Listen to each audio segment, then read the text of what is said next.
Hi everyone, this is Neel, Raithatha, consultant, audiologist and director of ClearWax. Thank you for joining me in my latest video using the WAXscope. And here we're using our new size 2 teardrop speculus. This is our standard medium size if you like.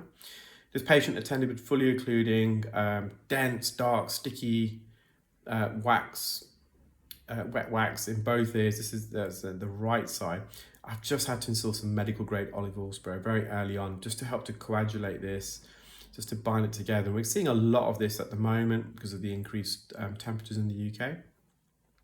So earwax is made up of loads of fatty acids, lipids, cholesterols, and in the heat they can kind of melt and expand and become more gooey and sticky. So I've had majority of cases this week, even in patients who previously attended with quite dry wax, a bit firmer wax, they're attending with this consistency. It's a horrible consistency to remove because you will naturally get some staining of the ear canal, which is fine, even with the use of olive oil. You can see it's quite dark. The deeper we go, it's darker, so that wax has been there longer, it's oxidized.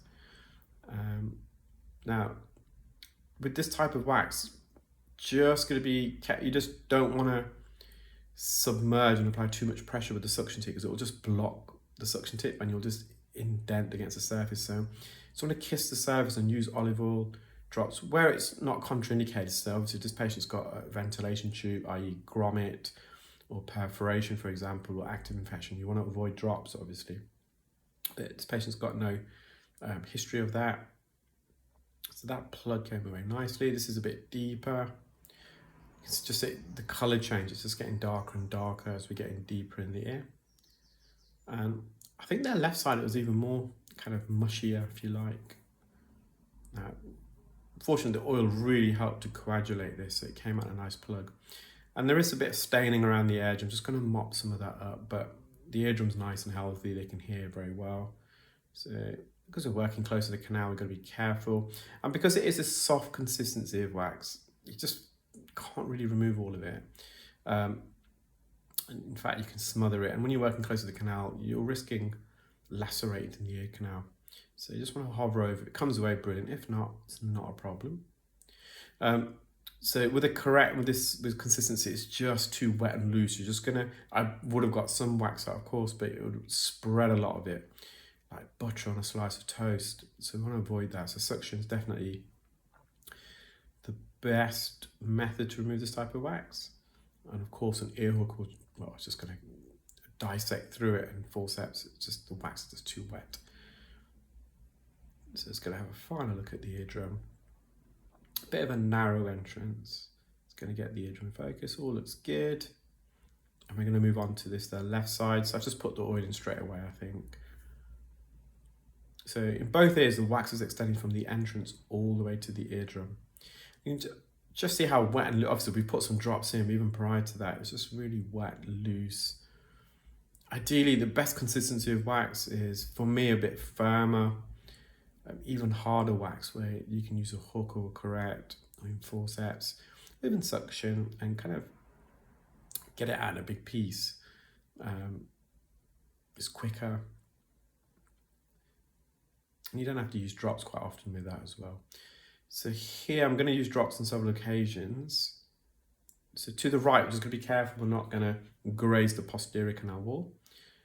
You can see the anterior canal wall, which is really useful. It gives us an idea of where exactly the ear canal is. So of course we don't want to make contact and bump into that. On the posterior side, we've got a fair idea, but we can't still see it.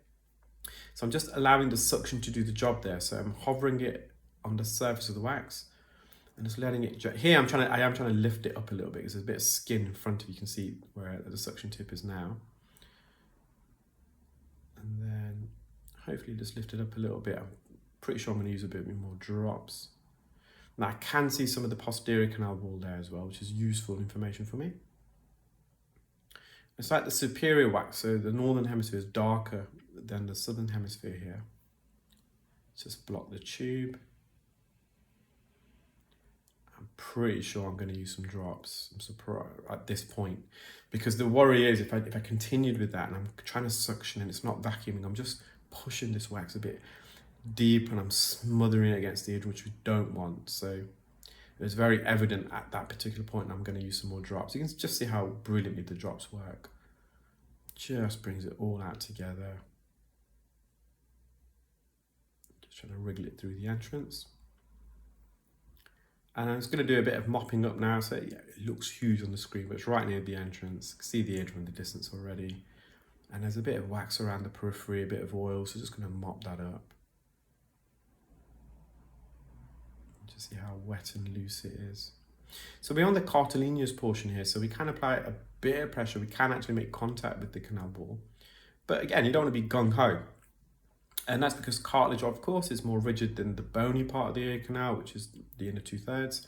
And also there's a thicker layer of skin lining the cartilage portion of the ear canal. It's about 1 millimeters in thickness, whereas the inner 2/3, the osseous, it's like 0.1 millimeters. It's a wafer thin layer of skin on bone, which makes the bony part very sensitive if you make contact with it. So we're just at the junction between the cartilage and bone here.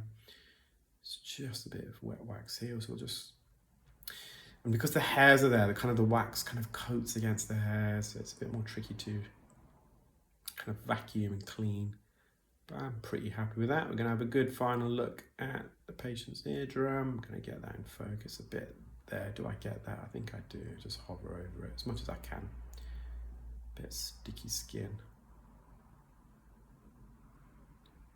And then we'll just get the eardrum in focus. You can see it's fully visible. Well, I hope you enjoyed that video, guys. Take care, keep well, speak soon. Bye.